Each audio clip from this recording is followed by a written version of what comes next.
Hey guys, welcome back to my channel. We're taking a break from movies this week and working through my TBR list. And it's a long one, folks. If anyone tells you that buying books and reading them are like the same hobby, it's not. It's two completely different hobbies. Anyway, in this video, I will be telling you guys what I thought of the Truly Devious trilogy by Maureen Johnson. I'll start off first with a synopsis, then the spoiler-free review before I talk about what I liked and what I didn't like about the trilogy. So let's start off first with the synopsis. Ellingham Academy was founded in the 1930s by Albert Ellingham. Not long after the school opened, Ellingham's wife and daughter were kidnapped. Only a taunting note was left behind that listed methods of murder and was signed Truly Devious. The case became one of the greatest unsolved crimes in history. The trilogy follows 16-year-old Stevie Bell as she begins her first year at Ellingham Academy. Stevie is a true crime geek and is determined to solve the case, but she can't do it on her own and has to enlist the help of her other housemates. And while attempting to solve the Ellingham case, Truly Devious makes a return and strikes once more. So let's start off first with my spoiler-free review. This trilogy was so good. I loved the dark academia aesthetics of the book, the boarding school setting, how each student specializes in a subject and how incredibly knowledgeable they are, as well as how the school and education play a huge role in the characters' lives as well as into the mystery as well. It's also incredibly well written too.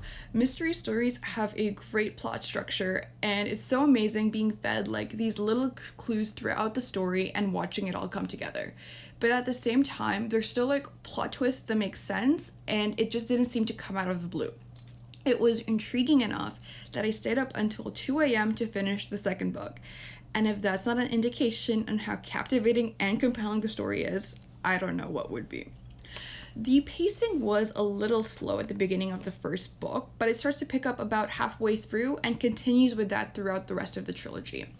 What I love about it too is that it doesn't just focus solely on the mystery. We get to see character development as well as the development of the characters' relationships and dynamics with each other. I also loved the third-person limited point of view.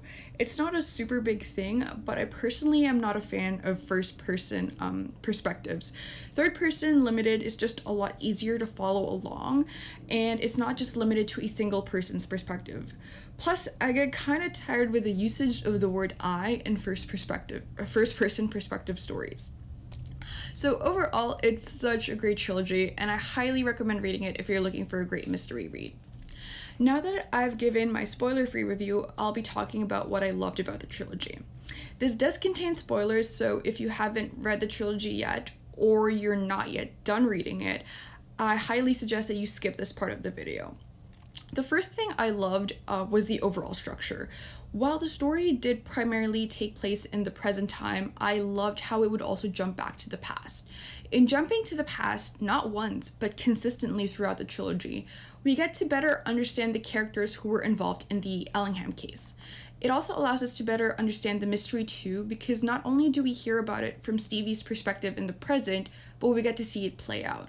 We see how it affected Ellingham and how he tried to save his daughter and wife, as well as we get to see how their friends who were involved in the case and like how this affected them. This different perspective allows us an insight into the mystery that Stevie's perspective couldn't provide us with, and this then like enhances the mystery and the story. Another thing I loved was how the mystery was stretched out throughout the entire trilogy. I genuinely thought it was going to be like a different mystery per book, because like that's the kind of thing I'm used to reading. But in stretching out the mystery, it builds on the twists and it makes sense. Plus, it's not just the Ellingham case that was the only mystery to be solved. Hayes, Ellie, and Dr. Fenton's deaths were also like unsolved cases that, you know, Stevie had to solve. And having these deaths be connected in a way to the original Ellingham case was just done really brilliantly, in my opinion. The third thing I loved about the trilogy was like the opening lines in some of the chapters. Maureen Johnson knows how to write an intriguing opening line that makes you want to like read more. And here are some examples. So this is the first line in the prologue of the first book. Fate came for Dottie Epstein a year earlier in the form of a call to the principal's office. And then the first chapter begins with, "The moose is a lie," Stevie Bell said. Now, doesn't that just make you want to read more and like find out? Like, who is Dottie Epstein and why did fate come for her? Like, what's her role in this?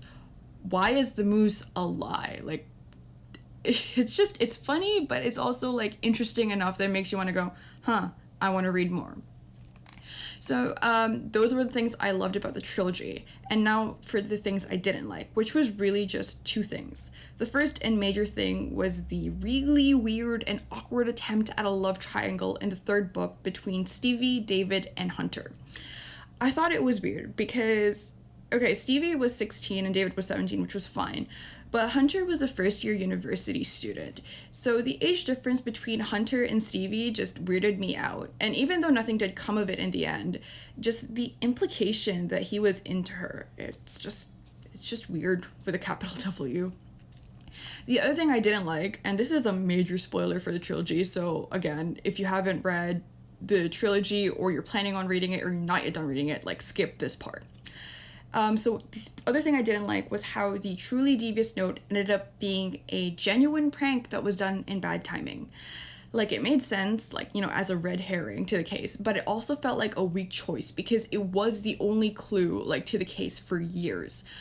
And I was not a fan of the authors, like Frances and Eddie, who were just these awful rich kids. And who decides that it's a good idea to, like, send someone a note listing different methods of murder, like, as a prank? Again, it was all done in bad timing because sending the note to Ellingham coincided with the time that his wife and daughter were kidnapped. But those were the only two things I didn't like about the trilogy. Overall, the things I liked about the trilogy definitely outweighed the things I didn't like. I was so hooked on the trilogy and so impressed with Maureen Johnson, her writing, and her characters that I actually bought The Box in the Woods. It's not part of the trilogy, but it is a spin-off with a new mystery and the same characters from the Truly Devious trilogy. I'm only a few chapters in, but I love it already. Maureen Johnson is now added to my list of favorite authors, especially when it comes to the murder mystery genre. And that's a wrap on my review on Truly Devious. Tune in next week for my review on the Inheritance games. Thank you so much for watching, and please don't forget to like, comment, or subscribe.